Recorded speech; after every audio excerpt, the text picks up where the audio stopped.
and the team CCRT is also there. So it is good news for all of us. आप सभी लोगों के लिए भी ये गुड न्यूज है कि 3 रीजनल सेंटर की जगह में अब आप मध्य प्रदेश भी जा सकते हैं। ठीक है? Yes sir. Thank you so much. और Thank you, sir. कुछ इंफॉर्मेशंस में मैं कोठारी सर और मैडम सलोनी प्रिया, हम आपसे इंटरनल जितने फैकल्टीज हैं शेयर करते रहेंगे इंफॉर्मेशन इस प्रोग्राम का आज प्रोग्राम कंप्लीट होते तक। चूंकि हमारे अथॉरिटीज दमोह में है, मध्य प्रदेश में है, इसलिए आज के वैलिडिटी प्रोग्राम में सर्टेन चेंजेज है, वो चेंजेज आप देखेंगे। और कुछ टीचर्स उदयपुर रीजनल सेंटर ने 2 या 3 नाम हमें स्क्रूटनी करके दिया है, those who are very vocal and those who are having some queries about the programs and sessions. So out of them only we selected 3 teachers to share their experiences during our valedictory program. Later on we'll call the name during valedictory. After completion of the program, teachers, we are going to send you feedback form. Kindly not to receive any feedback form from any place, either from Google. Sometime our teachers get confused and they download many of feedback forms and they submit to us, which is not accepted. Rather, only CCRT feedback form sent to you in your WhatsApp group. You have to fill this form, complete this form, and to submit us only through the mail, not through the WhatsApp.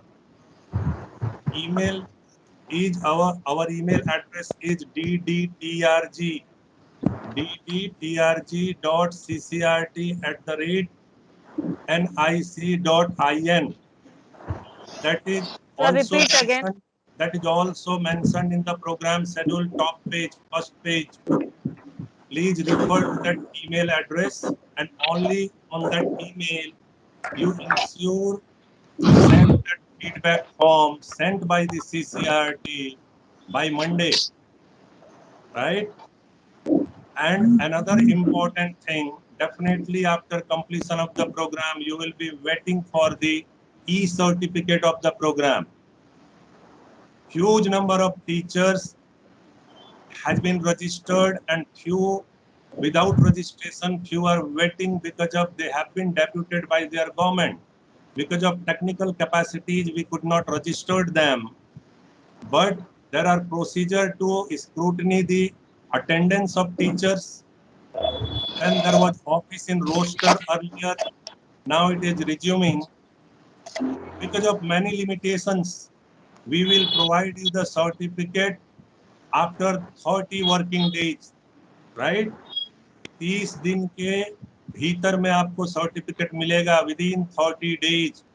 So before 30 days, not to make many queries, right? Many times we inform, but teachers they ask after 2 days, sir कब मिलेगा, when will get our certificate? तो आप patience बना के रखिए. That is government of organization CCRT. तो आपका जैसा सिस्टम है वैसे ही हमारा सिस्टम है एजुकेशन में जैसा होता है. It will take some time, but definitely it will reach to you if you have attended 5 days program. और जिन लोगों ने 2 days अटेंड किया है रजिस्ट्रेशन के बाद में, उनको CCRT सर्टिफिकेट नहीं दे पाएगी. ये 5 days का सर्टिफिकेट होता है जो अटेंडेंस के बेस पे होता है. ठीक है, तो आप 30 days वेट करेंगे. रंजय जी मैम जुड़ गए क्या? यस सर मैम नमस्कार. Very good morning, sir. Ranjay Very ji good ma'am, morning to all the participants. आपकी वॉइस And काफी Sandeep कम है. Sharma, sir. Hello Very good morning, ma'am. Very good morning to you. Now over to you ma'am. You can start So now, but now it is the prayer 5th था day ma'am. of our training. Sandeep Ranja. Sharma, sir, and our Kothari, sir. Thank you so much. It has been a wonderful interaction, and I want to share with all the educators across the country, especially from Rajasthan की सलोनी ma'am, गौरवशाली I'm परंपरा से sorry, जुड़े I'm हुए sorry, I'm teachers. disturbing you, I'm interrupting you, I'm sorry. prayer कर Yes, लेते हैं Sandeep. Ma'am. With your permission, we can have the prayer 2 minutes, then we'll move forward. Yes, sir. Let us start with the Sarv Dharam Pratna. Thank you. जी ma'am, जी ma'am. Okay.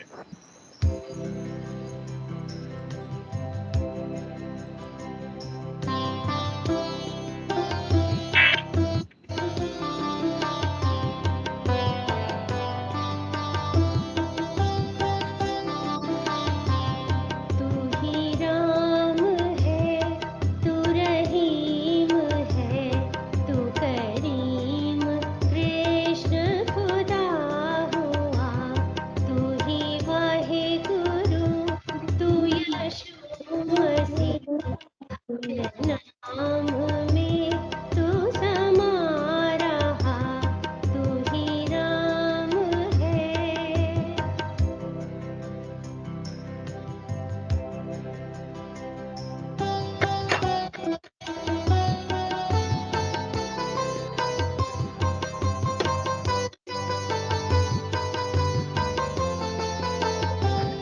तेरी बात पाक पुराण में, तेरा देश वेद पुराण में, तेरी जात पाक कुरान में, तेरा देश वेद पुराण में, गुरु ग्रंथ जी के बखान में, गुरु ग्रंथ जी के बखान में, तो प्रकाश अपना दिखा रहा, तू प्रकाश अपना दिखा रहा, तू ही राम है, तू रहीम है, तू करीम कृष्ण खुदा हुआ, तू ही वाहे गुरु, तू यीशु मसीह, हर नाम में तू समा रहा, तू ही राम है.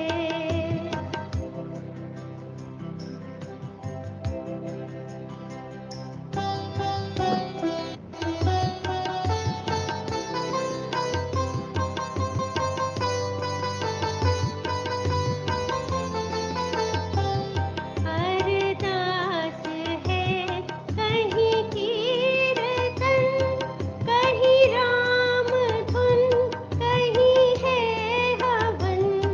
अरदास है कहीं कीर्तन, कहीं राम धुन, कहीं है हवन. विधि वेद का है ये सब रचन, विधि वेद का है ये सब रचन.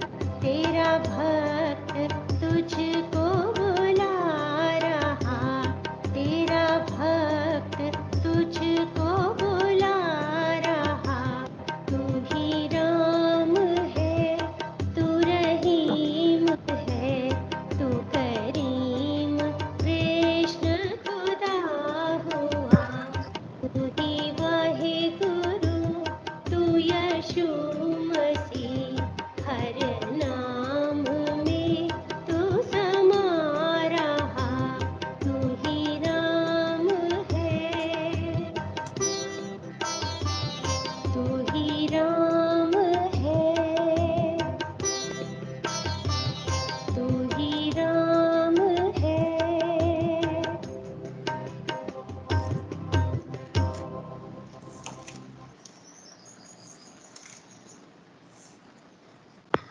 Thank you Divine everyone. blessing on all of us. A bright and beautiful day, and so many smiling faces. I am sure on the fifth day, all of you must be feeling empowered with so much of rich heritage and culture of our country. Thank you so much, educators.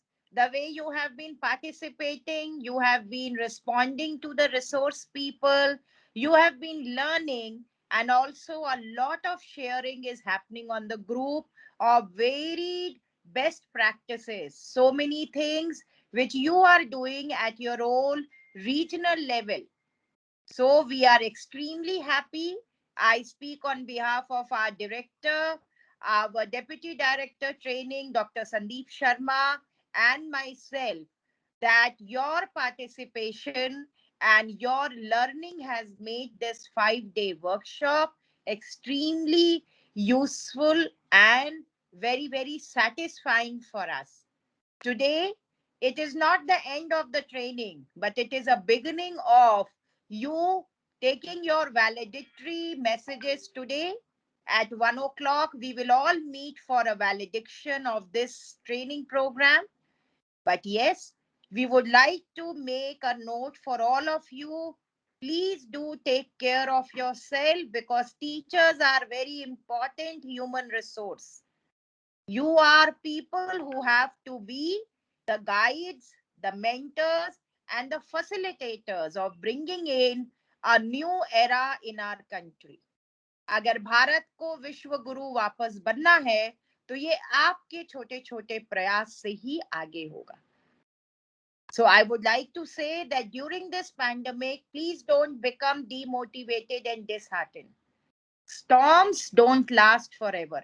कोई भी आंधी या तूफान हो, वो गुजर जाता है. और गुजरने के समय हम सबको एक दूसरे का हाथ पकड़ के साथ देना है कि हम इस मुश्किल दौर में फिजिकल डिस्टेंसिंग रखें वायरस से दूर रहने के लिए, लेकिन सोशल कनेक्ट बनाए रखें. एंड इसीलिए मैं आज कहना चाहूंगी, हो तिमिर कितना भी गहरा, हो तिमिर कितना भी गहरा, हो रोशनी पर लाख पहरा, सूर्य को उगना पड़ेगा, फूल को खिलना पड़ेगा. हो समय कितना भी भारी, हमने ना उम्मीद हारी, दर्द को झुकना पड़ेगा, रंज को रुकना पड़ेगा. सब थके हैं सब अकेले, लेकिन फिर आएंगे मेले, साथ ही लड़ना पड़ेगा, साथ ही चलना पड़ेगा. So dedicated to each one of you, dear teachers, that we all have to be together. There will again be times of beautiful moments, but during this time of distress, we will hold hand of each other. And ummeed, hope, dreams and aspirations, when teachers will have it, we will pass it on to the next generation, our children. And that is why, dare to dream, take care of yourself, stay safe, and let us proceed with the today's another extremely wonderful session designed by you. So over to you, Dr. Kothari, so that we can introduce today's resource person. And we are here with you. We will again meet in the valedictory session. Thank you so much, Kothari sir. And Dr. Sandeep, जैसे आपको बता रहे थे, the procedures will be followed. We will be looking forward to your feedback and suggestions. Please do send the feedback form filled in as soon as possible with your learning, your suggestions, and your anything which you also feel. There were some very good suggestions made during the interactions. We would like you to send it to us on your feedback form with your full contact details. Any resources you need, any suggestions you have, they are most welcome. Do give us how these training programs have helped you. Do share with us what you have planned to again go back to your schools and implement in your classrooms. Whether we can have a career calendar, we can have a career forum, we can have various kinds of information given to children, so that the cultural calendars and the cultural clubs can be blended with the careers of children. बच्चों को योग्यता, ज्ञान, शिक्षा के मुख्य आधार हैं, और उसी के साथ हमें बच्चों को फेथ से, बिलीफ से, अपने देश की मिट्टी से, and the rich art cultural traditions. I was very happy to see the interaction with Bhumika ma'am, that so many of you had shared the pain that yes, when even in school functions, some of these Bollywood numbers are used, we are also giving a half-hearted culture and music to our children. So let us do take this responsibility resources बहुत हैं। जैसे कहा जाता है, अगर आपने ठान लिया है मंजिल पहुंचने का, तो रास्ता तो ढूंढना पड़ता है पर मिलता जरूर, और कभी कभी हमें रास्ते बनाने भी। तो आप सब टीचर्स में हमने वो हिम्मत देखी है that you will make your own way and lead by walking on that way. So thank you Saloni ma'am. over to you, Dr. Sharma. जी, आपके इंस्पायरिंग वर्ड्स हैं और कुछ कोट्स हैं जो टीचर्स मुझे लगता है याद रखेंगे। और मैम जब स्पीच देती हैं तो वो फ्लॉलेस देती हैं, उनका एक्सपीरियंसेस उनके साथ होता है, दैट 25 इयर्स ऑफ एक्सपीरियंसेस। और मुझे लगता है कि अब धमानी सर आ चुके हैं, Kothari sir, if I am not wrong, Dhamani sir आ चुके हैं, कोठारी साहब जी हाँ, जी। धमानी साहब जुड़ेंगे, वो उनके वहीं से घर से ही जुड़ रहे हैं। We request you friends, you kindly go through our website, that is www.ccrt.india.gov.in, और साथ में ही आप मिनिस्ट्री ऑफ कल्चर के भी वेबसाइट देखें। जब आप CCRT के वेबसाइट्स देखेंगे तो आपके CCRT के बहुत सारे आपको स्कीम्स दिखाई देंगे जो हमारे स्कूल के बच्चों के लिए बेनिफिट होगा, उनको टीचर्स को बेनिफिट होगा। If you look at the website, there are so many thematic workshops we organize. Earlier we were organizing orientation course which is revamping now, and it will be named as a basic foundation course. तो इन courses में जैसे physical mode में हम training start करेंगे, you all are most welcome, आप लोग join करें चारों सेंटर में, रीजनल सेंटर्स में और हेडक्वार्टर दिल्ली में। इसके अलावा अगर आप देखेंगे, there are many schemes. Another important scheme that is cultural club in schools.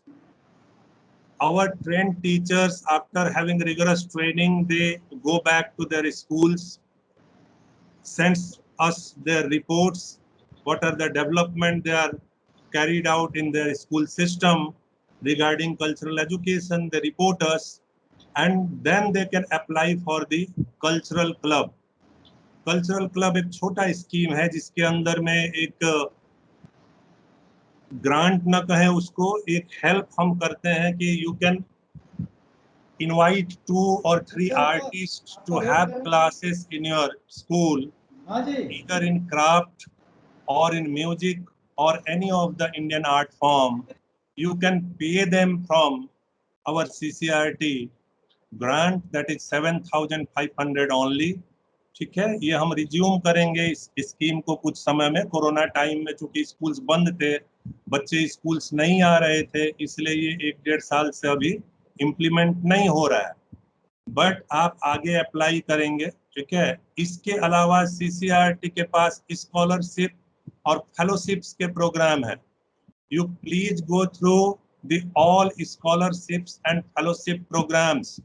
मैं आपको ब्रॉडली चारों स्कीम की जानकारी दे दूं। पहले सबसे फर्स्ट है scholarship for young children age group 10 to 14 only under Guru Shishya Parampara. This is the scheme of Ministry of Culture, Government of India, hosting by the CCRT. और अब ये CCRT स्कॉलरशिप के नाम से भी पूरा विख्यात हो चुका है देश में। तो इसको जब आप वेबसाइट में देखेंगे, इसके एडवर्टाइजमेंट हर एक साल आते हैं न्यूज़पेपर्स में, हमारे वेबसाइट में, मिनिस्ट्री के वेबसाइट में। ये गुरु शिष्य परंपरा के अंतर्गत प्रैक्टिसिंग और learning any of the art form, even अगर एक बम्बो स्ट्राइप का भी कोई म्यूजिकल इंस्ट्रूमेंट है और अगर कोई बच्चा इंडियन इंस्ट्रूमेंट है जिसे यूज कर रहा है, तो वो ही और शी में apply for this scheme under guidance of the गुरु। ठीक है, तो ये पहला हमारा होता है। 10 से 14 साल के बच्चे एलिजिबल होते हैं, और ये तब तक रिटर्न होता है ये स्कॉलरशिप जब तक कि बच्चा या तो ग्रेजुएट हो जाता है और वो 20 साल का एज अटेन कर लेता है। ठीक है, तो ये फर्स्ट स्कीम है। उसके बाद नेक्स्ट है young artist award. Young artist award जो है वो 18 से 25 साल के यंग आर्टिस्ट को मिलता है। Those who are working excellent in their field, in the field of any of art from Indian culture. CCRT, Ministry of Culture, offer them Young Artist Award, and CCRT extend the scholarship 5,000 rupees per month. ठीक है, इसमें किसी बच्चे को 5,000 रुपए का एक amount scholarship के रूप में मिलता है. He or she may promote or to polish her art form under any of the able guidance of any eminent scholar or any artist, जिनके अंदर में वो ट्रेनिंग लेके अपने आर्ट फॉर्म को और ब्रश अप कर सकते हैं और अच्छा बना सकते हैं. उसके लिए 2 इयर्स के लिए ये यंग आर्टिस्ट अवार्ड मिलता है. आप काइंडली इसको भी देखें. ये 2nd नंबर का स्कॉलरशिप हुआ. पनेरी जी सर आए क्या? धमानी साहब कैरे में जुड़ गया हूँ, वो अब रेंजॉय से बात नहीं हो पा रही है. ठीक है, चलिए तब तक मैं और 2 स्कीम हेलो। बताता हूँ. धमानी आप सर जुड़ गए हैं। दमामी साहब सुन पा रहे हैं क्या हमें? हाँ बिल्कुल बिल्कुल, चलिए जी, मैं सुन रहा हूँ सर. थैंक मैं यू सुन सर. रहा हूँ. आप दिख नहीं पा रहे हैं, रंजोय देखिए, दिख नहीं पा रहे हैं, स्क्रीन पे नहीं आ पा रहे हैं. हाँ मैं स्क्रीन पे हूँ. नहीं, वो उनका इशू है, वो कर लेंगे स्क्रीन पे. हाँ आप देखिए. रंजय आप जी. टेक्निकल डन कर दें, सर को स्क्रीन पे ले आए. तब तक 2 स्कॉलरशिप मैं एकदम जल्दी खत्म कर देता हूँ. ठीक हाँ, है. यस सर, बताइए Next सर. धमानी सर अपना वेबकैम सर ऑफ करके ऑन कीजिए. नेक्स्ट है teachers junior fellowship. Junior fellowship में एज ग्रुप होता है 25 to 40. There ministry of culture provide 10,000 rupees per month to a fellow which is called junior fellowship. आप website में देखेंगे इसकी विस्तृत जानकारी, detail informations are there.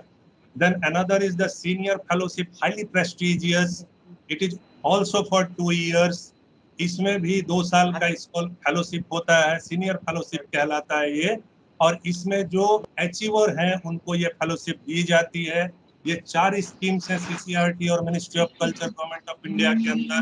Please go through the website of the CCRT and website of the ministry of culture. ये बीच में call आ रही है ना. इसकी आती है. ये information may kindly disseminate among the people of your surrounding and in the school for children, which scheme is applicable for the school children. Thank you everyone. Now I would request to Sir Kothari to introduce our next speaker, our next resource person, Sri A.L. Dhamani.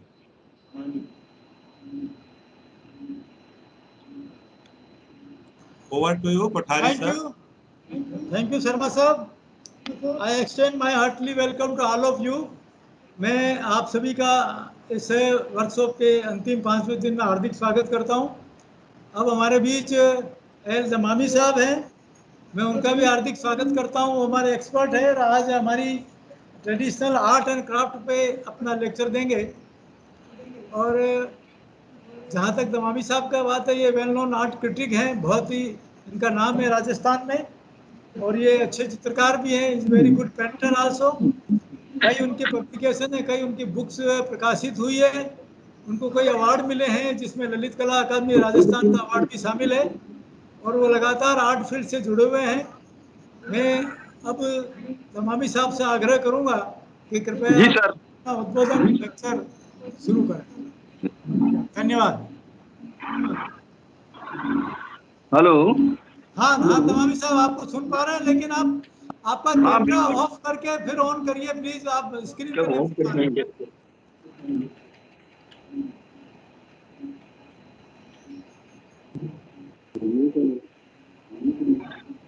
हाँ अभी आगे. हाँ sir शुरू करिए. Right sir. Shall I start now, sir? या Right, sir. Namaskar.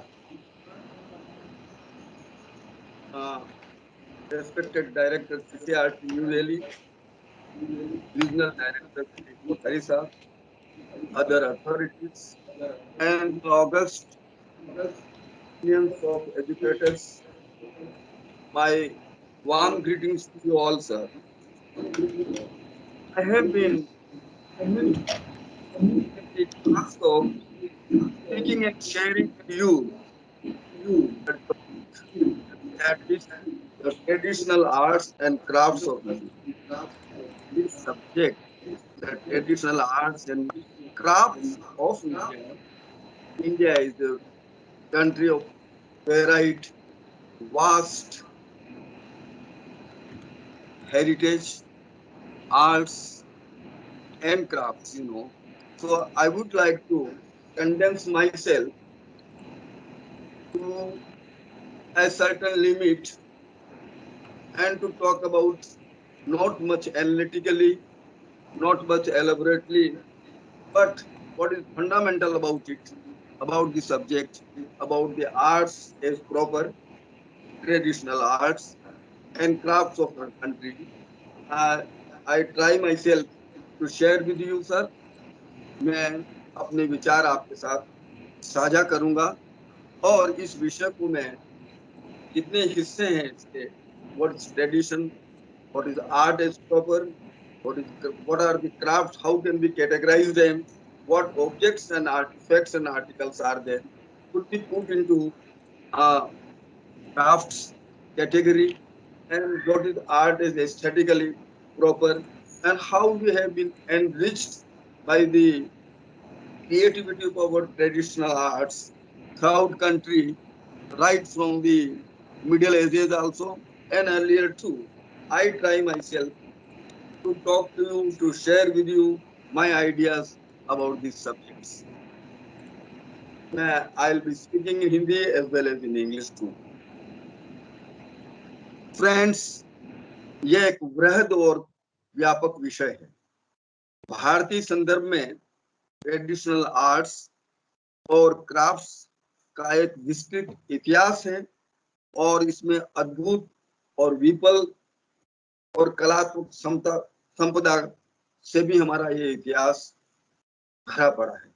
मैं आज इस बात की भी खुशी है मुझे कि 75 वर्ष पूरे होने पर देश में जो हम आजादी की सांस ले रहे हैं और इस अवसर पर सीसीआरटी द्वारा ये जो सारा कार्यक्रम एजुकेटर्स को ट्रेन करने का, उन्हें हमारी परंपरागत कलाओं से, हमारी सांस्कृतिक संपदा से जो उन्हें अवगत कराया गया है, उन्हें प्रशिक्षित किया गया है या प्रशिक्षण के दौरान जो बहुत कुछ साझा किया गया है, आदान प्रदान हुआ है, एक बड़ी खुशी की बात है कि एक अच्छा कार्यक्रम भी सीसीआरटी द्वारा इस अवसर पर किया गया।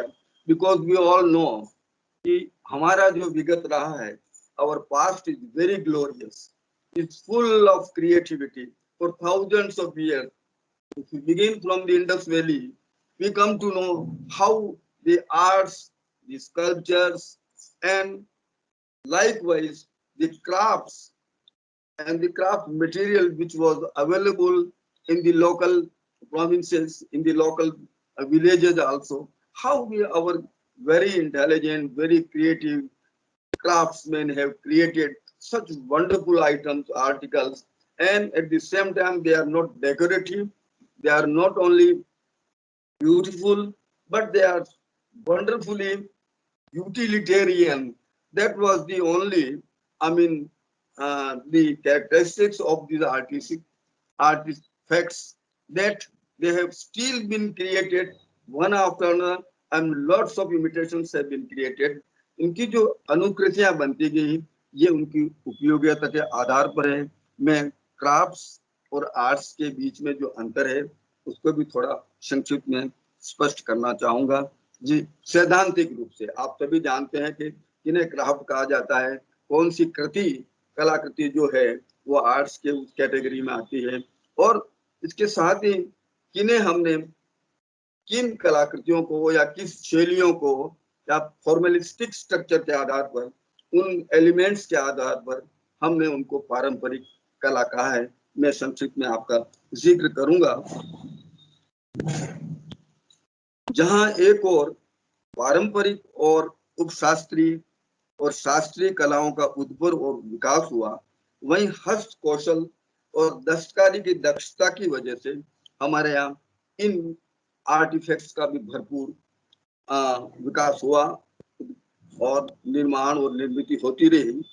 भारत के विभिन्न प्रांतों में इनकी प्रचुरता और विलक्षणता के बारे में संपूर्ण इतिहास साक्षी है।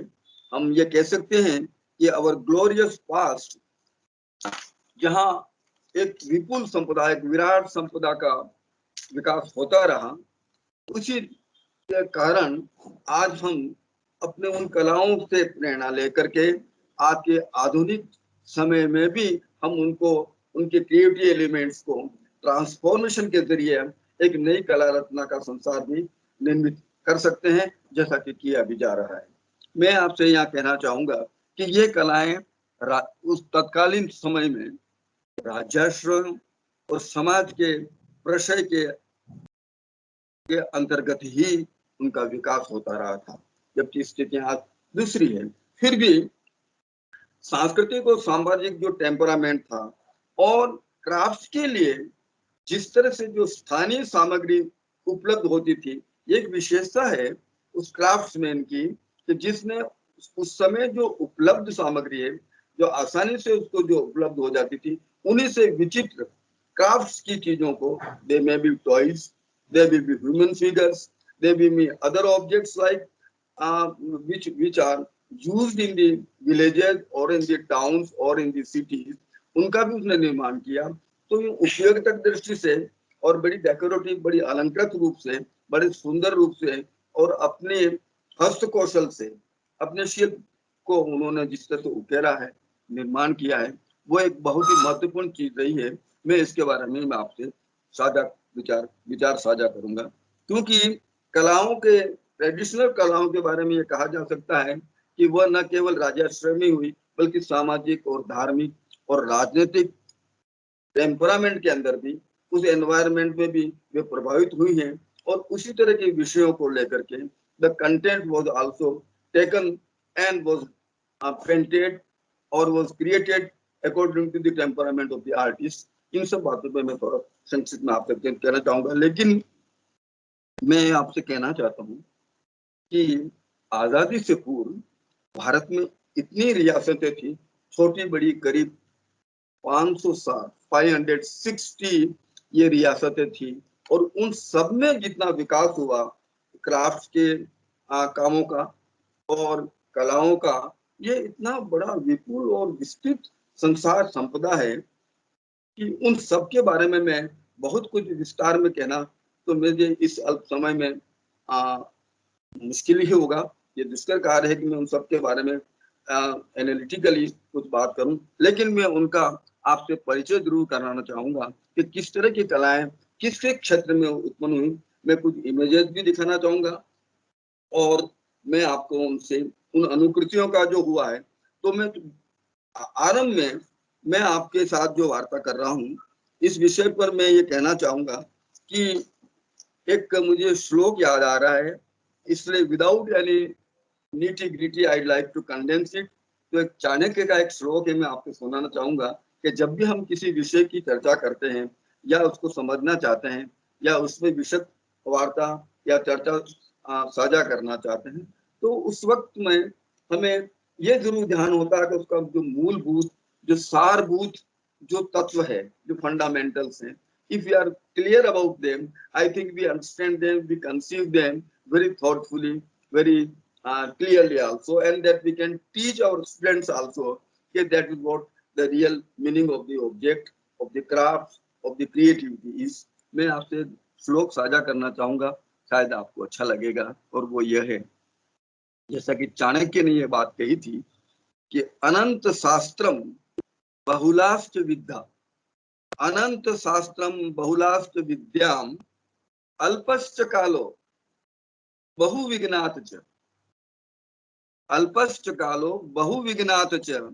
यत सारभूतम तद उपासनीयम, यत सारभूतम तद उपासनीयम हंसो यथा क्षीर विवाम्बु मध्यात्। इसलिए मैं सारभूत कुछ बातें ही आपके सामने स्पष्ट करना चाहूंगा। और क्राफ्ट का जो सैद्धांतिक पक्ष है, हम क्राफ्ट समझ रहे हैं, किंतु फिर भी उसमें किस तरह से इसको क्राफ्ट कहा जाए, तो उसमें कौन से ऐसे तत्व हैं जिनके कारण हम किसी को क्राफ्ट के अंदर कैटेगराइज कर सकते हैं। और आप एक खूबसूरती भी समझिएगा कि किस प्रकार के हमारे दस्तकारों ने, हमारे कारपेंटर्स ने, हमारे कोबलर्स ने, हमारे अन्य तरह के जो कारीगर थे, जो क्राफ्ट में थे, मास्टर क्राफ्ट का जो पुरस्कार आज भारत सरकार देती है सबको, उनको उस कैटेगरी में रखती है। तो आप देखिए कि उन्होंने कितने अद्भुत और विरल काम किए हैं। तो और किन चीजों से किए, मैं जरा उनका भी जिक्र कर देना चाहता हूँ। हमारे यहाँ मिट्टी, हमारे यहाँ लकड़ियां, हमारे यहाँ घास, हमारे यहाँ रीड्स, हमारे यहाँ पत्तियां, हमारे यहाँ बैम्बू, कैन, फाइबर, सेल्स, पेपर मैशी, क्लॉथ, फटे हुए कपड़े, रैग्स, लेदर, और इसी तरह से जो हार्ड मटेरियल में बीड्स, कलर्ड ग्लासेस और मेटल का उपयोग करके उन्होंने अद्भुत कला संसार रचा है। इस प्रकार की भिन्न सामग्री से कुशल कारीगरों ने सुंदर, अलंकृत, सजावटी और रोजमर्रा की उपयोगी आइटम्स और ऑब्जेक्ट्स का निर्माण किया है। और जिसमें सबसे बड़ी बात जो महत्वपूर्ण है, वो अन्य आर्ट प्रॉपर से, कला के एस्थेटिक सेंस से अलग, जो इन्हें भिन्न करती है, अलग करती है, that is the skill part of the craftsman.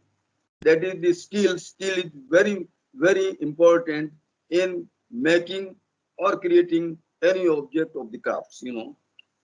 इस चर्चा को आगे बढ़ाने के लिए मैं आपको ये कहूंगा कि CCRT ने एक जमाने में, दिल्ली CCRT द्वारा कुछ ऐसे नमूने पेश करे गए जो बच्चों के लिए काफी उपयोगी होते थे। और वो हर प्रांत से लिए गए थे कि कहाँ कौन सा आइटम, कोई टॉयज हो सकता है, कोई ह्यूमन फिगर्स हो सकता है, कुछ अलग ऑब्जेक्ट्स हो सकते हैं, कहीं बर्ड्स हो सकती हैं, कुछ अलग आइटम्स भी हो सकते हैं, जो कि ये मैं आपको दिखाना भी चाहूंगा और मैं उनका जिक्र भी करूंगा।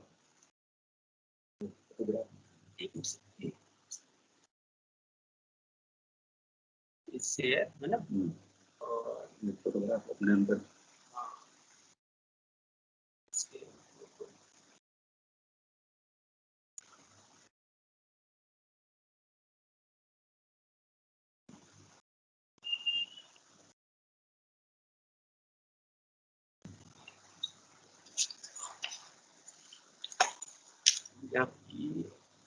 गैलरी से और आगे बढ़ो, गैलरी निकाल। हाँ, ये फूल वाली। अच्छा ये गैलरी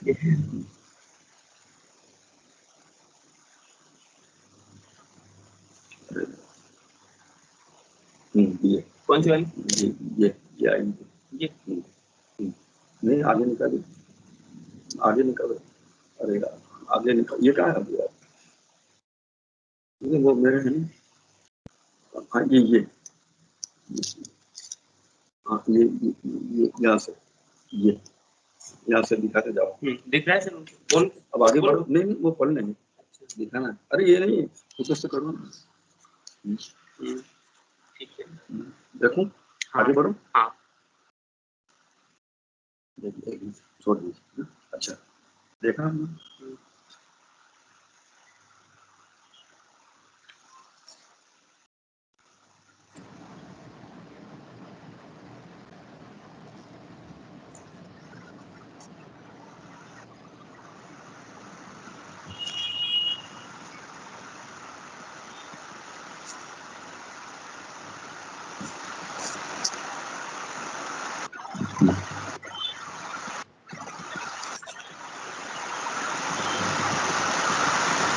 आवाज नहीं आ रही है आपकी।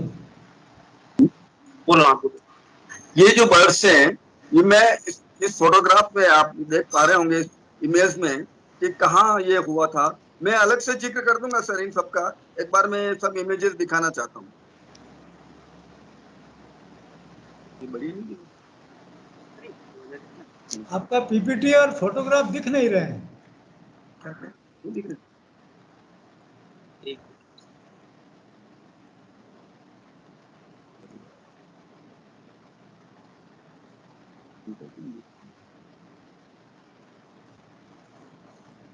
उनको क्यों देख रहे हैं? अभी देख रहे थे?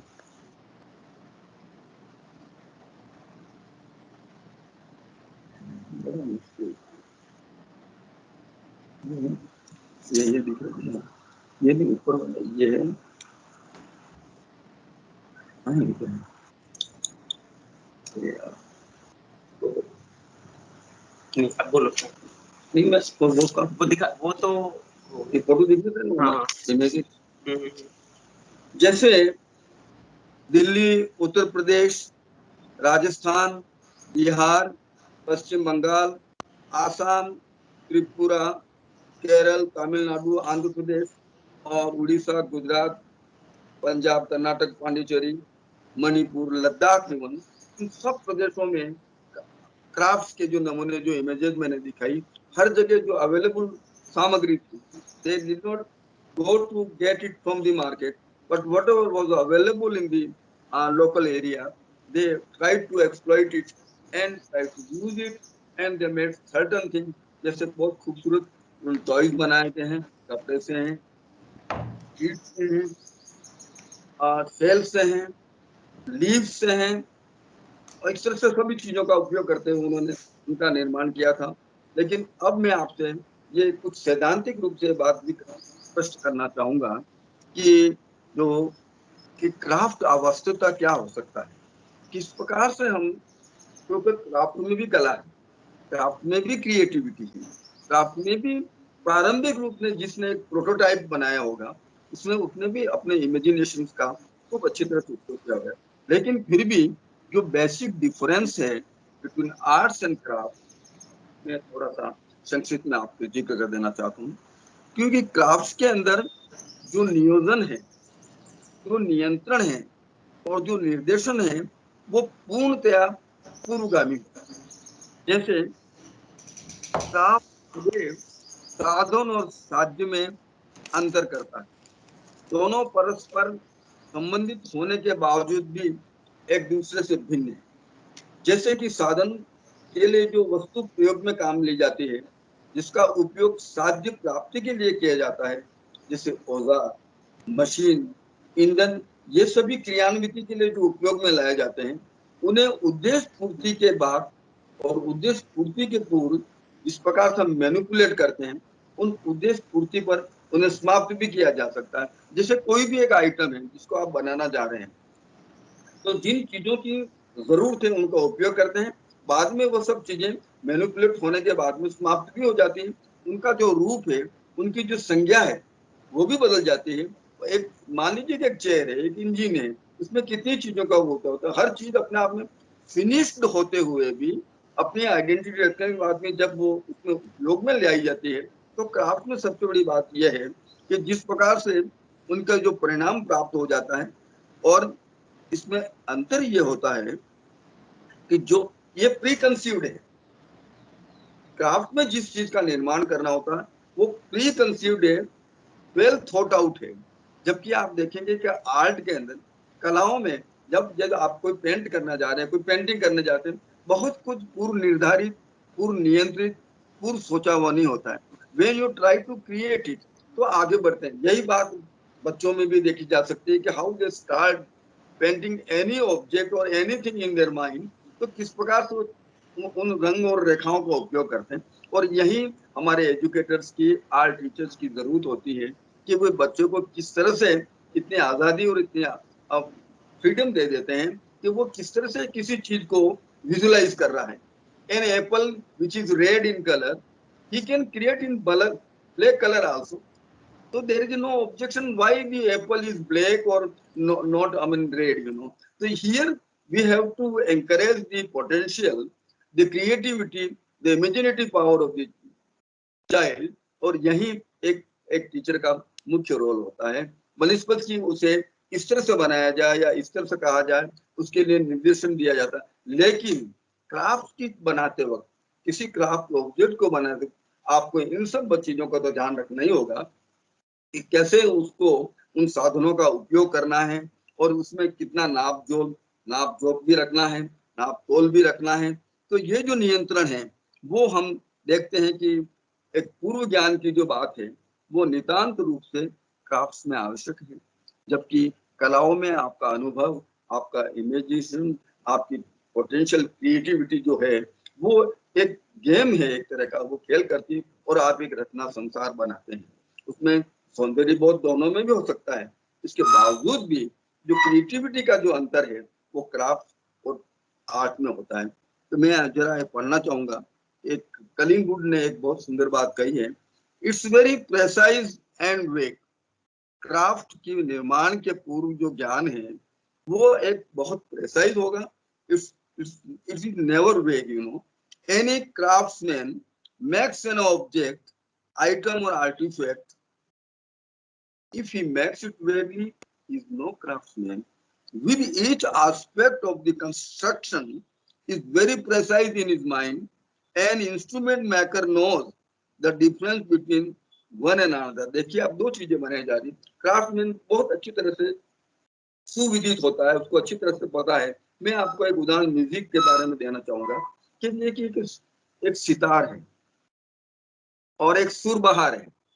दोनों देखने में एक सरीकी लगती है, एक सा लगती है दोनों, लेकिन फिर भी सितार और सुरबहार में जो अंतर होगा, म्यूजिक टीचर्स अगर यहाँ हैं तो वो जान सकते हैं कि दोनों में क्या क्यों, मतलब वो जो मेकर है वो इतनी भिन्नता से रखता है कि दोनों की साउंड क्वालिटी की वजह से ही उन दोनों में एक सरी का नजर आते हुए भी उनकी बनावट में क्या खास अंतर पैदा किया जा सकता है, क्या किस खास बात का ध्यान रखा जा सकता है, ये एक क्राफ्ट्समैन के लिए बहुत आवश्यक शर्त है।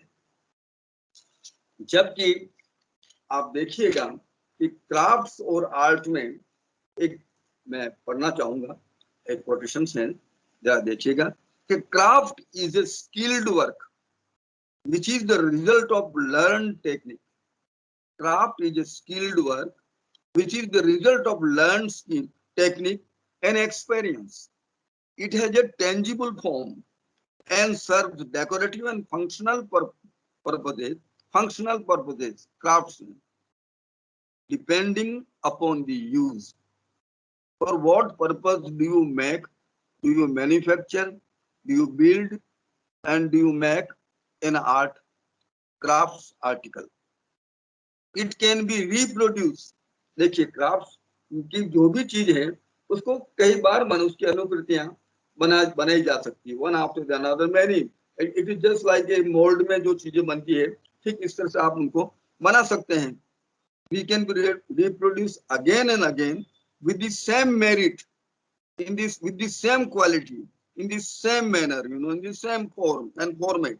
लेकिन जब आप किसी कलाकृति की बात करें, किसी पेंटिंग की बात करेंगे तो ये डिफरेंस, ये जो अंतर है ये जानना आवश्यक है कि art is a creative merit, art is not an imitation.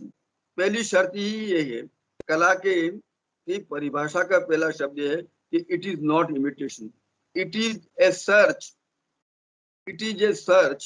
You are exploring the truth, you are exploring the essence. और यही बात हम क्राफ्ट वर्क में नहीं ढूंढेंगे, क्योंकि यूटिलिटी के पॉइंट ऑफ व्यू से हमें उनके बारे में एक नियंत्रण के साथ ही उनका निर्माण करना होता है। देखिए, art is a creative merit which is the consequence of an individual's innate ability and creative imaginative power. It is an unstructured form of work that expresses emotion, vision, and serves aesthetic purposes. You know, the functional purposes and the aesthetic purposes. It has limitless interpretation. किसी कलाकृति का आप कितनी तरह से प्रतिपादित कर सकते हैं। उदाहरण के लिए आप भले किसी राजपूत शैली की मिनिएचर को ले लीजिएगा, बनी ठनी का भी उदाहरण ले लीजिएगा, या आप कांगड़ा शैली के किसी चित्र का उदाहरण ले लीजिएगा, उन्हें आप कई अर्थों में प्रतिपादित कर सकते हैं। भले आप पिकासो का ले लीजिए या वैन गॉग का ले लीजिए, आप उन्हें भी कई तरह से प्रतिपादित कर सके। वैन गॉग की गैरनिगाह के बारे में सैकड़ों प्रतिपादन किए गए थे। तो लेकिन किसी क्राफ्ट के ऑब्जेक्ट को आप कई तरह से प्रतिपादन संभव भी नहीं है कि वो सुनिश्चित उपयोग और अर्थ के लिए ही बनाया गया है और उद्देश्य के लिए ही बनाया गया है। It has limitless interpretations and cannot be reproduced. आप किसी कलाकृति को दोबारा ठीक वैसे ही बनाना चाहेंगे, ये कभी भी संभव नहीं होता, और वो because it is not an imitation of reality और nor it can be reproduce again. So वो अपने आप में जो कृति बन गई है वो अपने आप में अमर कृति है, या अपने आप में बिल्कुल विशिष्ट हो गई है। तो ये अंतर हमें क्राफ्ट और आर्ट के बीच में बच्चों को स्पष्ट करना होगा कि वो जो कुछ बना रहे हैं, either it falls in the category of art or it falls in the category of crafts। और ट्रेडिशन, जिसे हमने कहा था कि ट्रेडिशनल आर्ट, तो ट्रेडिशन एक ऐसी सोइल है जिसमें जो हमें नए बीज बोने के लिए उत्प्रेरित करती है। जब नए नए जर्मिनेशंस जो होते हैं, हम जो जेनरेट करते हैं, हम जो क्रिएट करते हैं, past is our very integral part for new creativity. कहा भी है बहुत अच्छी तरह से। मैं आपसे बताना चाहूंगा, अमेरिका के 3 बहुत बड़े संस्थानों ने, जिसमें कई स्कॉलर्स मौजूद थे, उन्होंने एक डेफिनेशन ट्रेडिशन की तैयार की थी। आप चाहें तो मैं धीरे धीरे पढ़ करके आपको ये बताना चाहूंगा कि व्हाट इज ट्रेडिशन। क्योंकि तो सैकड़ों बातें ट्रेडिशन को व्याख्यायित किया गया है, बताई भी जाती है, लेकिन उन्होंने बहुत सोच समझ के कंडेंस में उसको जो कहा है वो मैं स्पष्ट करूंगा कि बहुत ही प्रतिभाशाली व्यक्ति, चाहे वह कवि, कलाकार या भौतिक विज्ञानी हो, वो किसी भी श्रेणी का विशेषज्ञ हो, वह अपनी क्षमता का पूर्ण रूप से उपयोग और योगदान अपने समय में जब तक नहीं कर सकता, यदि उसने अपनी कल्पना शक्ति और ज्ञान को पूर्वगामियों, प्रेडिसेसर्स का, हमारे ट्रेडिशन के जो निर्माता थे, जिन्होंने ट्रेडिशनल अपनी क्रिएटिविटी को स्थापित किया था, उनके उस ज्ञान को, उनकी महती आकांक्षाओं और उनके द्वारा निष्पादित महान उपलब्धियों से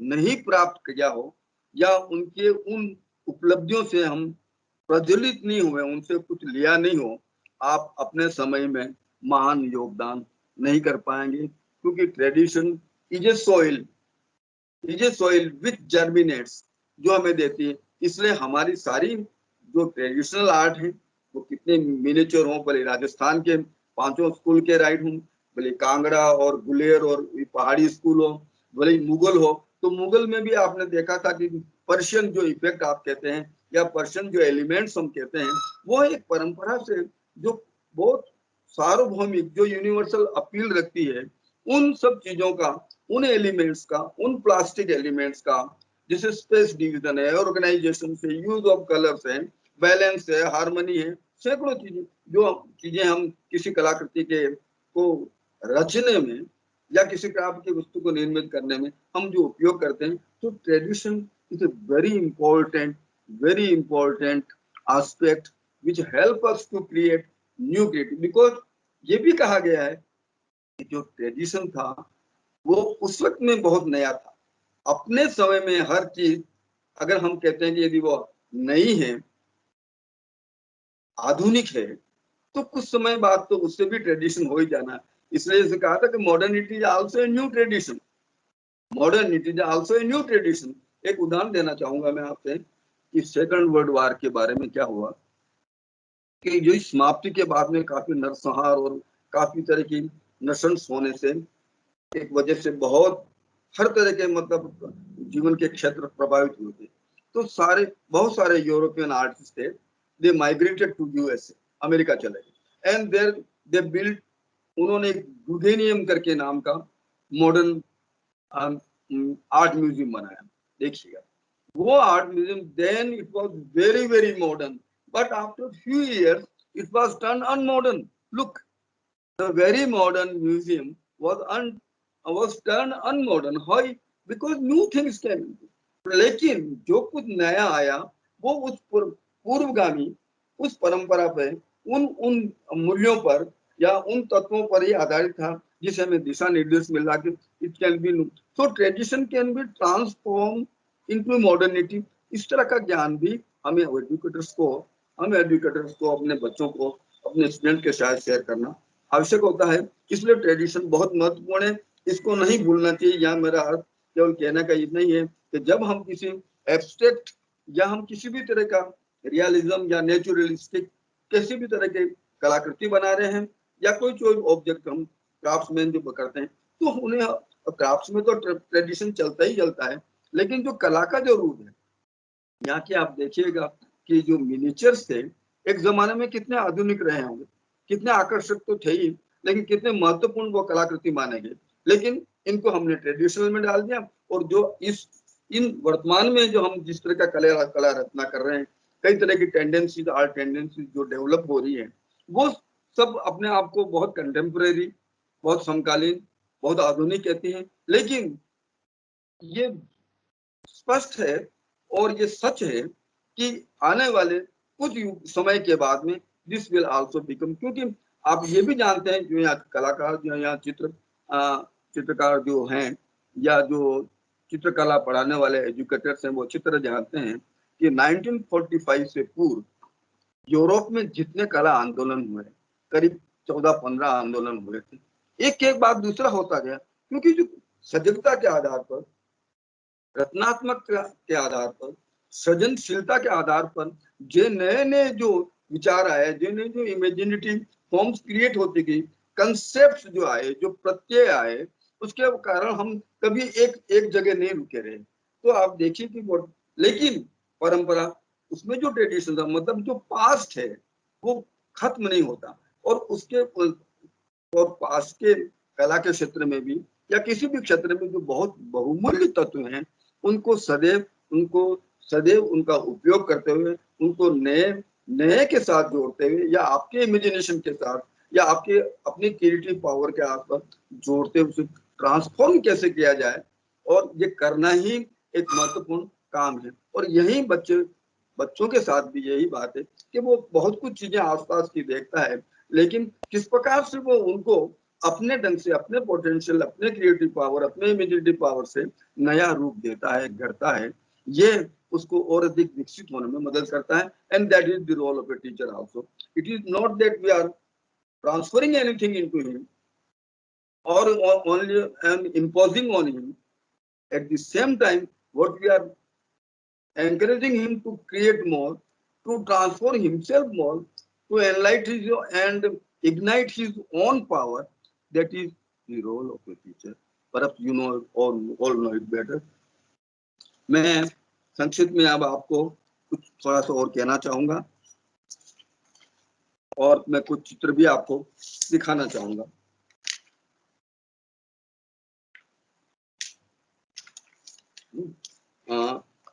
जैसे कि ये चित्र देखें, ये दिखाएं, यहाँ से निकालना।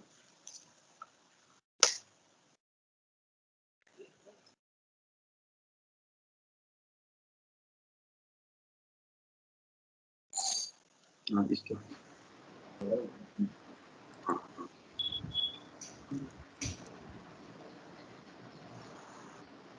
नवरे छोड़ो ना, ले लो ना, वो डिस्टर्ब होता है ना उसका व्यू। अच्छा,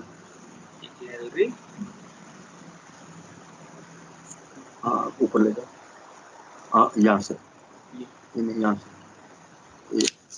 ये यहाँ से, ठीक है, बड़ा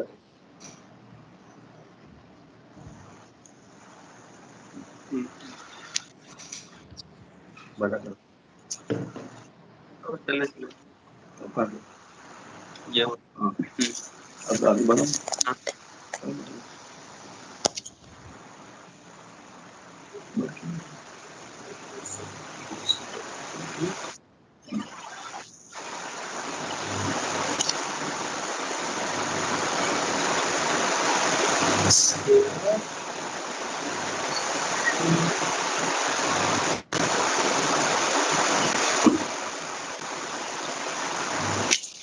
हाँ, इसको क्लिक कर दूँ, इसको क्लिक कर देते हैं, वाइज इमेज बढ़ जाती है।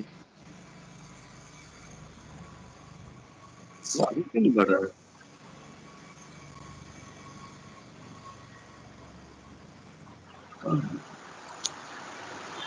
ये है ना, ये है, हाँ छोड़ो इसको। हाँ, अभी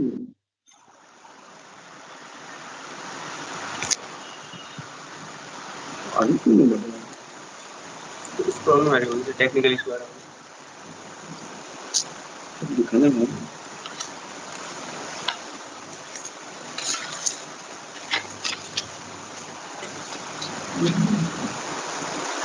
ये नहीं, हाँ इधर ही है। नहीं कुछ प्रॉब्लम आ रही है। अब ले लो ना, आ जाओ।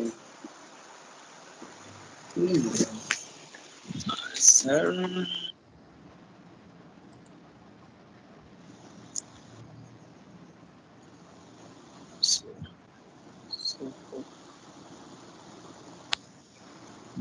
हाँ ये क्लिक कर दो ना इसमें। हाँ ये आ गया, हो गया। ये नहीं वो इधर इससे आगे उधर जो तो हाँ हाँ ये देखिए, ये है ना, उसको करो ना। इसमें सर आप कैमरा भी ऑन रखना सर, इसमें दोनों यूं और वो दोनों आ जाएंगे। दोनों बदल यहाँ पे स्टार्ट दिखिए, ये हाँ ये आप दिख रहे हैं, और ऐसे भी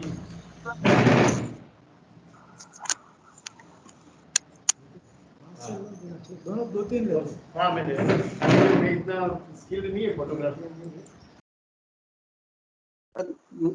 इधर ही लो आप, नहीं जा रहा ना सर, नहीं जा रहा। इधर भी ले रहा, किसकी वजह से हो रहा है? ये अरे यार ये क्या आ रहा है, ये क्यों आ रहा है?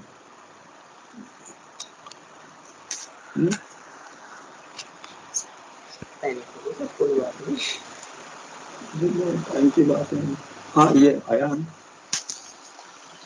ये दिखाना चाह रहा हूँ। ये हाँ तो ये रखोगे, हाँ बड़ा नहीं होगा।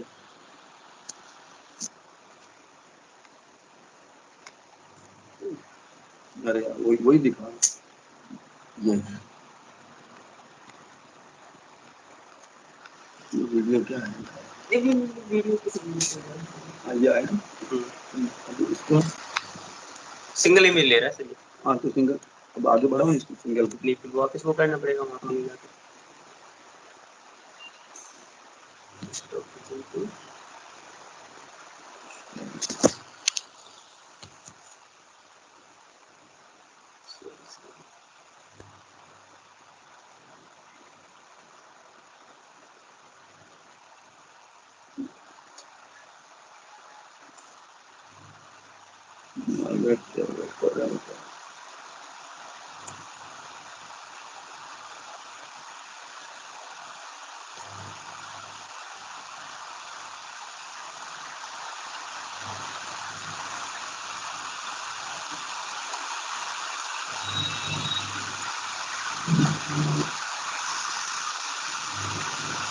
हाँ ये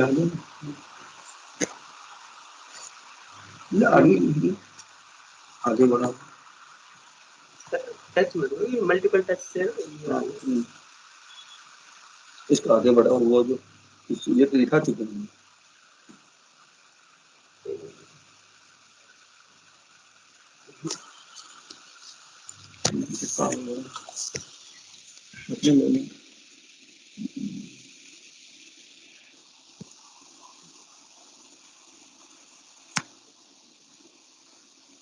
ये यार सुना था।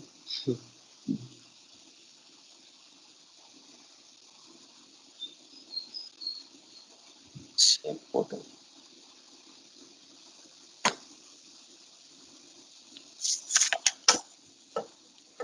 हाँ ये दिखाना था, ये तो ये ऐसे दिखा रहा है।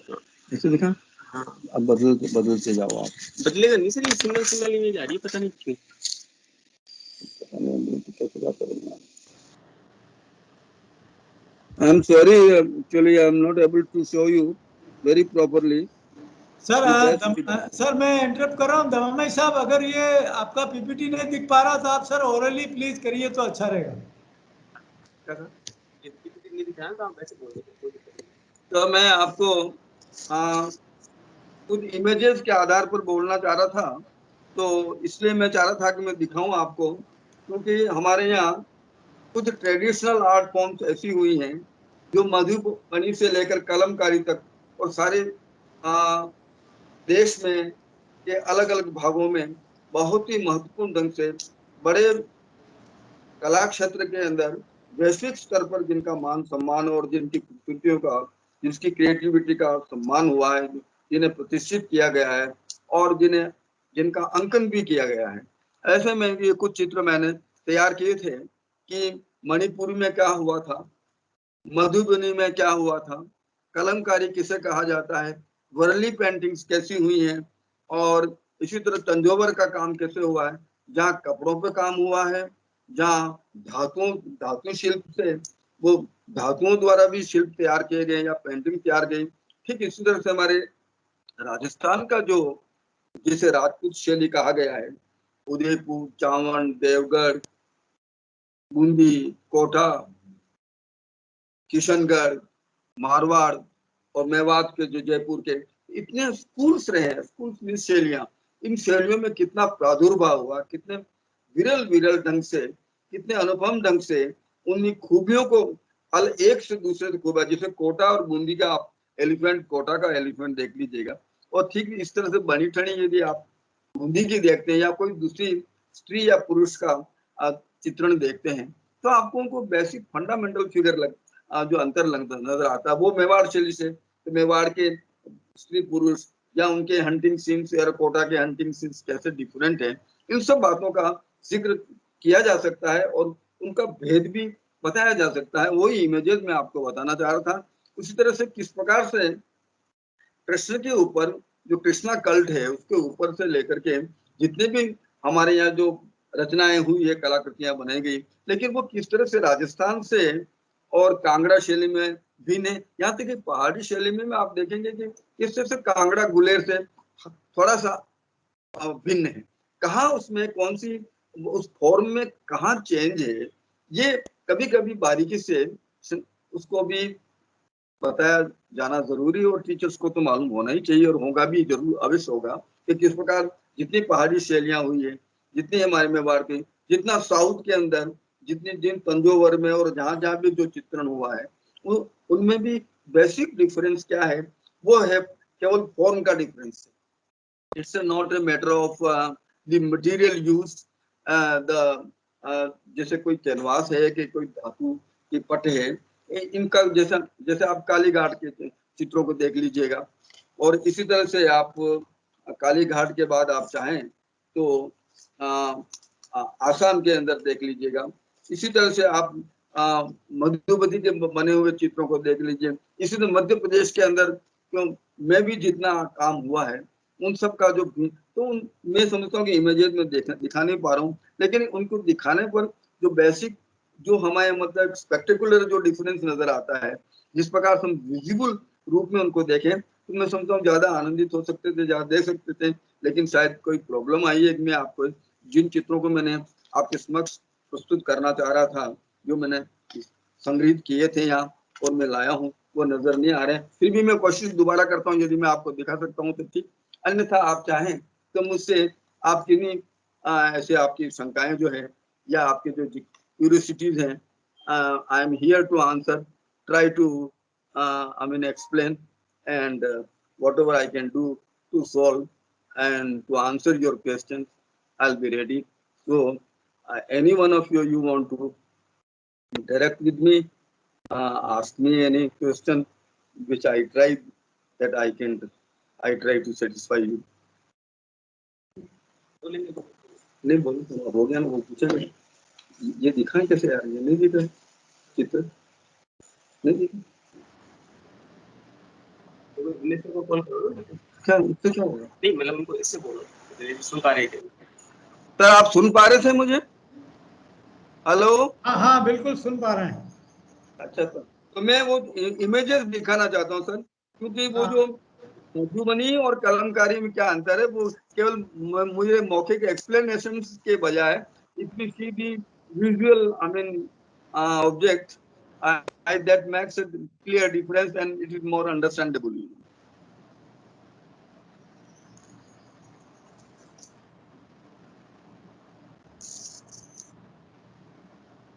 Yes, yes. Yes, sir. I'm trying. Yes, बताइए। हाँ ये आया ना, हाँ ये आया, जैसे ये यहाँ से ये यही रखो, नहीं तो होता करें। नहीं, अब इसके बाद जो आ रहे थे, हाँ ये अभी जैसे हाँ ये सिंगल ही हो रहा है सर। सर, मेरे यहाँ से ये इमेज है तो सिंगल ही हो रही है।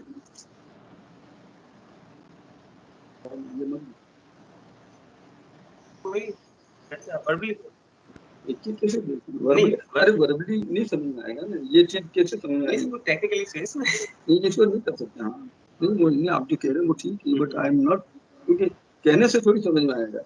फिर भी मैं बोल लेता हूँ सर,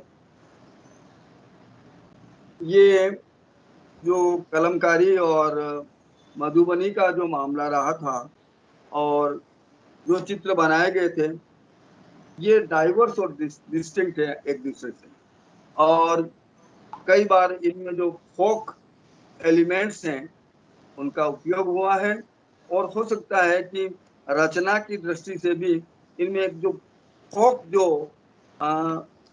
तरीका रहा है, मैं इसको शैली नहीं कह सकता, क्योंकि फोक में कई बार इतनी तरह से डिस्टोर्शन भी हुए हैं और वो अपने ढंग से उसका निर्माण भी अपने अपनी क्रिएटिविटी के आधार पर करते हैं, but they are unique and admirable, or they have even sometimes you find that they are using mud, soil, clay, leaves, charcoal on canvas also or on cloth also.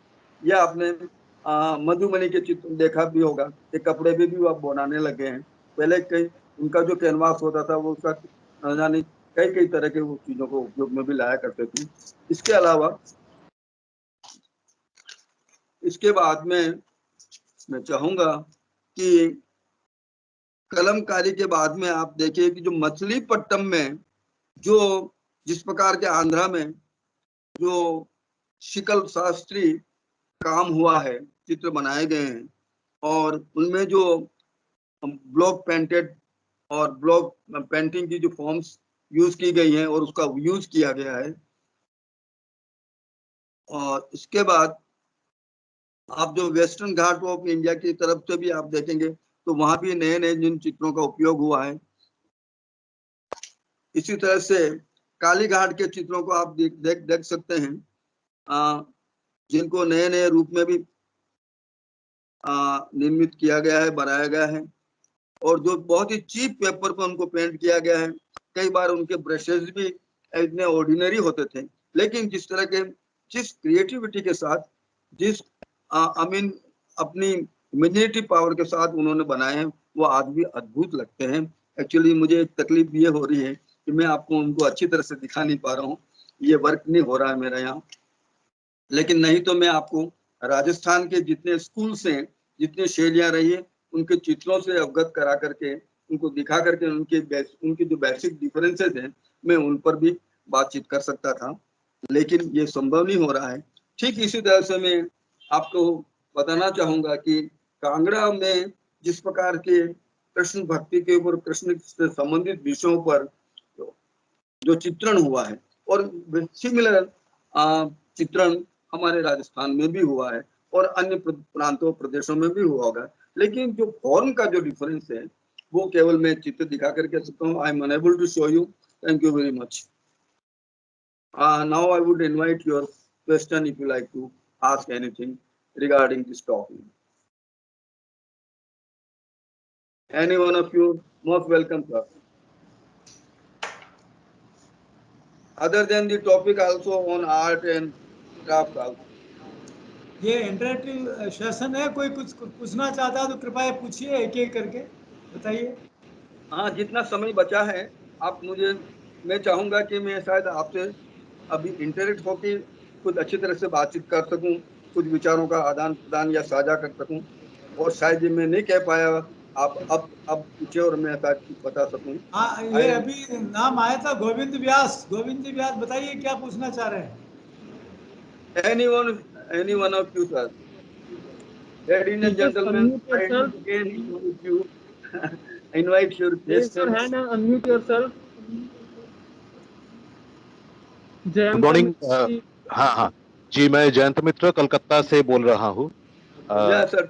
So, हाँ, दमामी जय sir मिस्त्री को जी बोलिए, जय दमामी मिस्त्री sir जी को बोलिए। Hello, हाँ, दमामी हाँ, सर बोलिए बोलिए। बहुत बहुत प्रणाम, शुक्रिया। The style of his delivery was absolutely unique. हालांकि कुछ टेक्निकल ग्लिचेस के कारण हमने कुछ I'm पेंटिंग्स वगैरह sorry. दिखाई नहीं किया, तो technical glitches is absolutely technical glitches, we can not do anything out of it. मैं एक मेरा एक्सपीरियंस आपसे आप लोगों के साथ शेयर करना चाहता हूँ। अवनींद्रनाथ टैगोर, जो कि रविंद्रनाथ टैगोर के नेफ्यू थे, वो एक अलग किस्म के क्राफ्ट्समैनशिप अडॉप्ट कर रहे थे। He started using that special kind of craftsmanship. उसको वो कहते थे काटुम कुटुम। Let me speak. I mean, I could get your question, gentlemen. You know, it was after East Indian Company and the company style of art developed in our country. Just let me say few words about it only. When company style of school developed in this country due to the British officers and artists, and they have ruined our past, our culture, our glorious art trends. So then what happened? There was a revolution, that is Bengal Renaissance. And Bengal Renaissance is, is known just because of Avnindranath also. It was he, Avnindranath was not a craftsman, he was a great changer of art changer, style changer, and he used, I mean, Avnindranath is the father of Bengal Renaissance.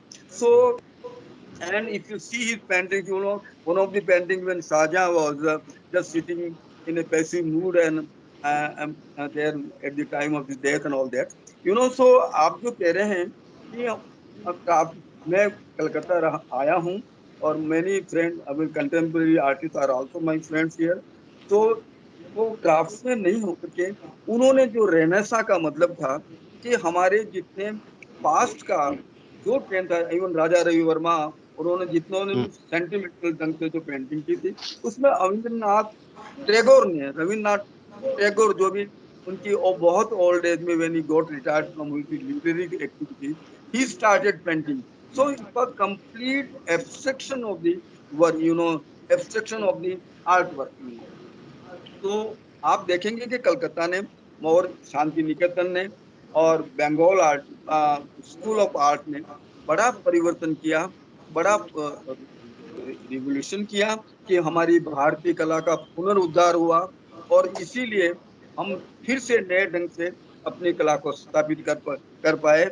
ये इसका श्रेय हमारे शांति निकेतन को, Bengal Renaissance को जाता है. It is called पुनर्जागरण.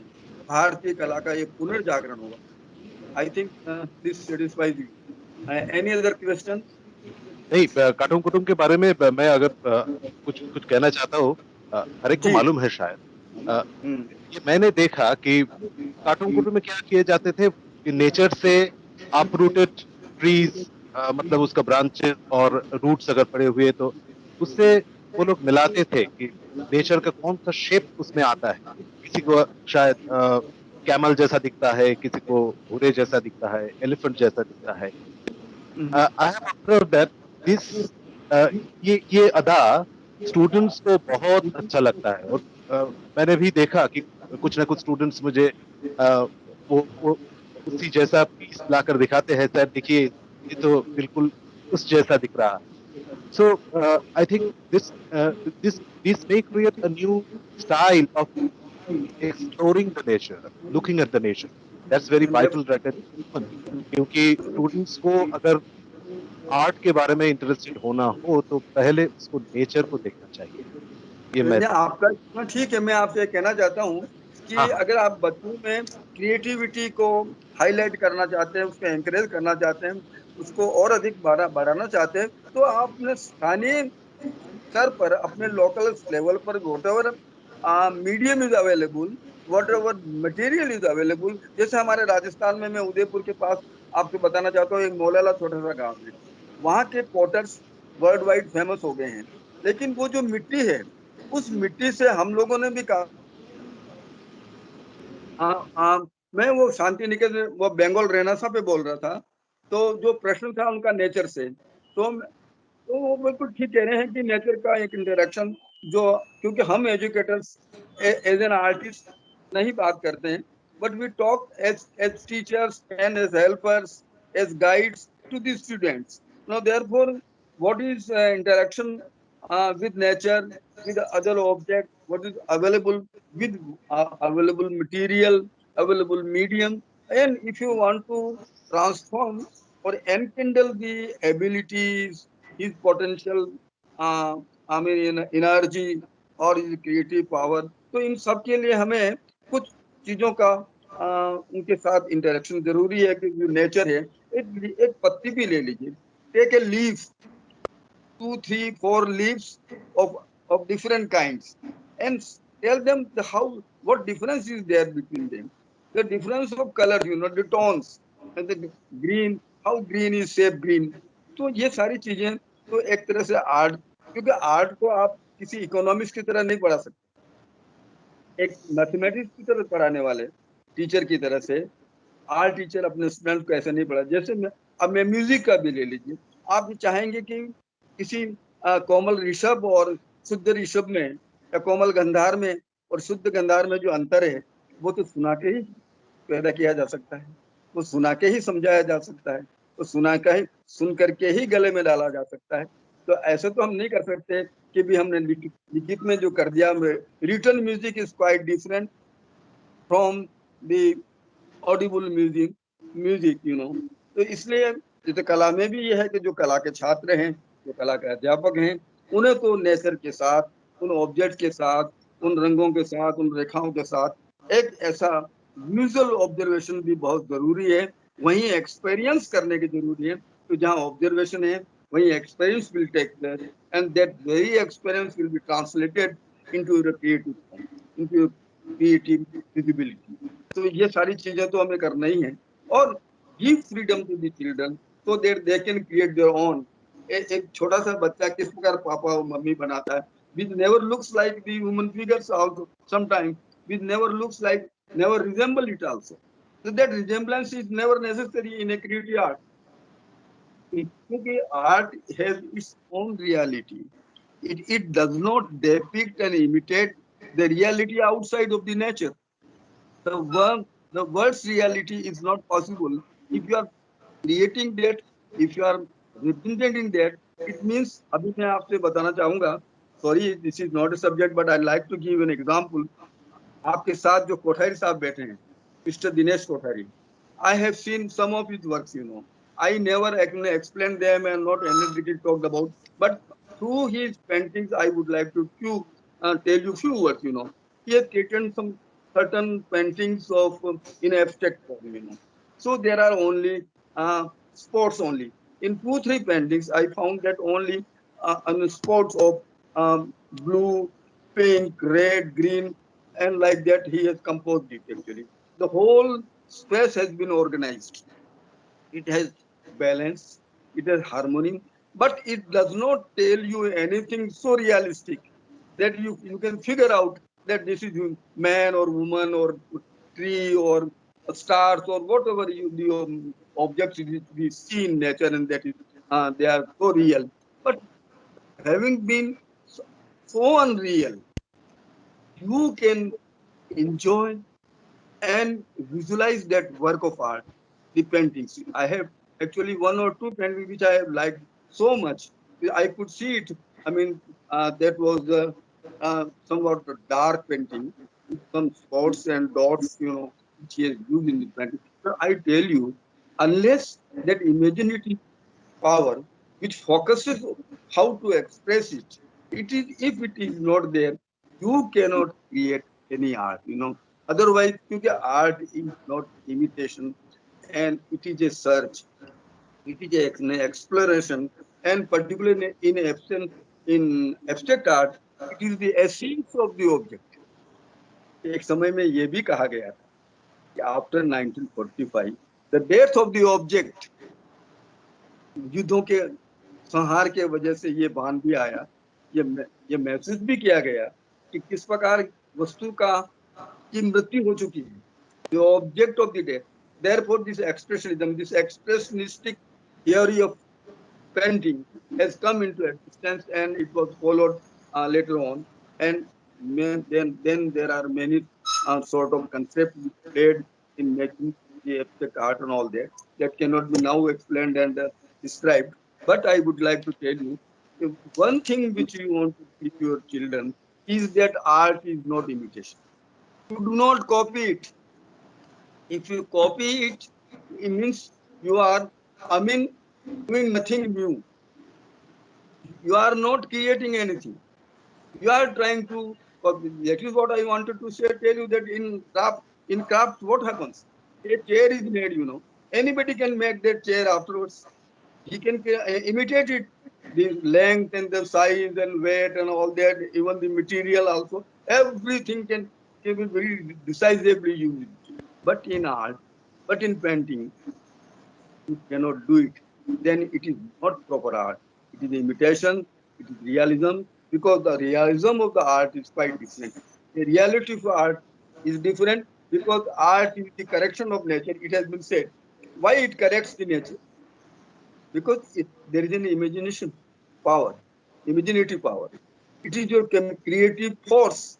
They try to translate it, they try to transform the natural scene which you have seen, the natural object which you are going to make it. Because here your experience is playing the role.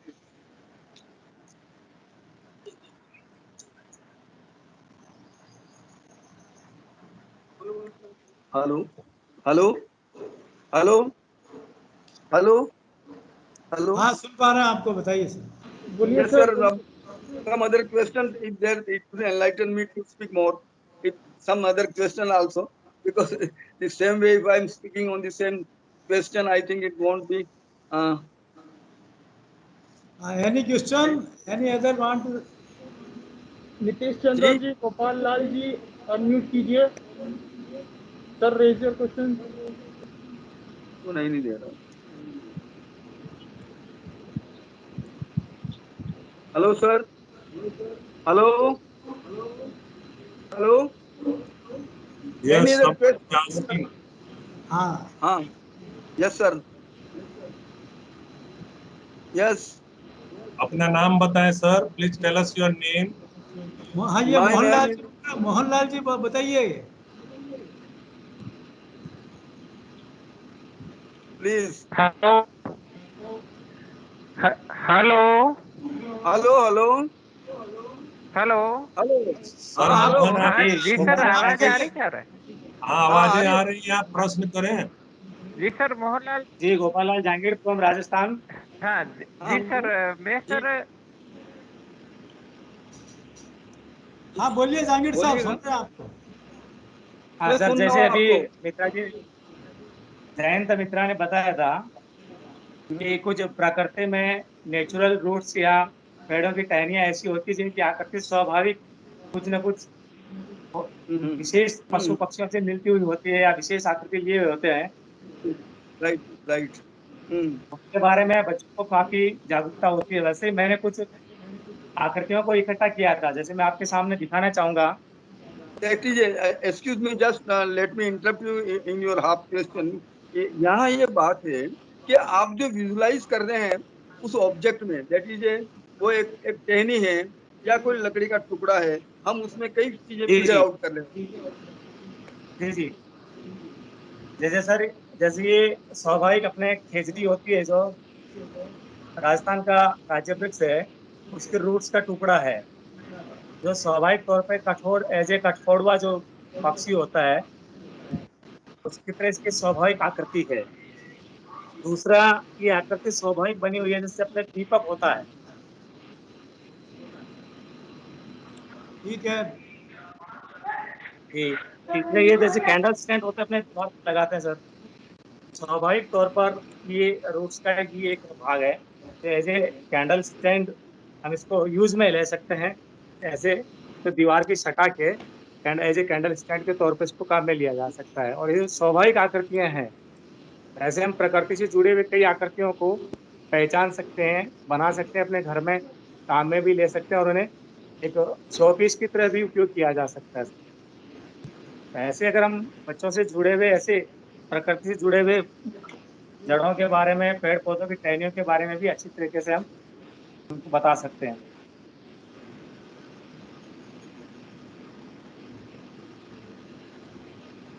अच्छा है, बिल्कुल आपके school में करिए इस तरह का आप इनोवेशन कुछ। जी जी करते हैं सर। और कोई प्रश्न?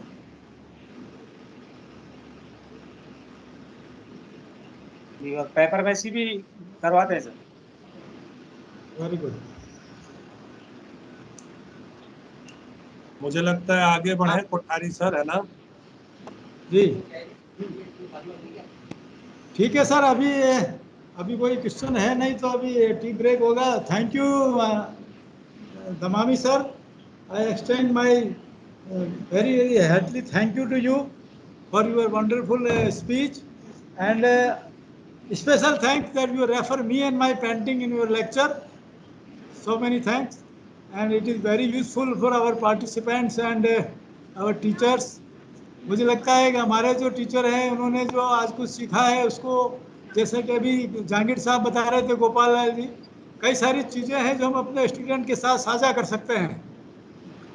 हर एक एरिया में अलग अलग चीज़ होती है, आर्ट के फॉर्म हो सकते हैं, आर्ट की एक्टिविटीज़ हो सकती है। जैसा कि अभी ने दमामी साहब ने बताया, उदयपुर के पास मोलेला है जहाँ पे टेराकोटा का काम बहुत से होता है, और वो टेराकोटा जो है मोलेला पूरे दुनिया में छा गया है। मोलेला का आर्ट वर्क आपको कई जगह मिल जाएगा। तो इस तरह हर एक आप एरिया में जहाँ से आप आते हैं, हमारे पार्टी से हमारे अध्यापक बंधु, वहाँ पे कई सारी चीज़ें हैं जिनको आप अपने छात्रों के साथ मिलके, पब्लिक के साथ मिलके आप उनको प्रमोट कर सकते हैं, उनको एक्सपोज कर सकते हैं।